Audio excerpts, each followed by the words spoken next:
Hello বন্ধুরা, আজ আপনাদের জন্য নিয়ে এসেছি 2026 সালের মহাশিবরাত্রির সঠিক সময়সূচি। সর্বদাই বাঙালি হয়ে বাংলায় দেখুন আর বাংলাকে ভালোবাসুন। তো বন্ধুরা, আর দেরি না করে চলুন শুরু করা যাক। ভিডিওটি ভালো লাগলে চ্যানেলটি সাবস্ক্রাইব করবেন। 2026 সালের মহাশিবরাত্রির তারিখ ও দিনটি হলো ইংরেজিতে 15ই ফেব্রুয়ারি রবিবার, আর বাংলাতে হলো 1432 সনের 2রা ফাল্গুন রবিবার।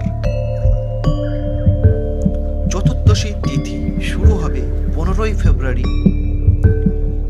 বিকেল 5:04 থেকে এবং থাকবে 16ই ফেব্রুয়ারি বিকেল 5:34 পর্যন্ত। এখানে যে সময়সীমাটি আমরা তুলে ধরেছি সেটি হলো দৃক সিদ্ধান্ত পঞ্জিকা অনুযায়ী। তো পঞ্জিকা ভেদে সময় পৃথক হতে পারে। এটাই হলো 2026 সালের মহাশিবরাত্রির সঠিক সময়সূচি। Thanks for watching.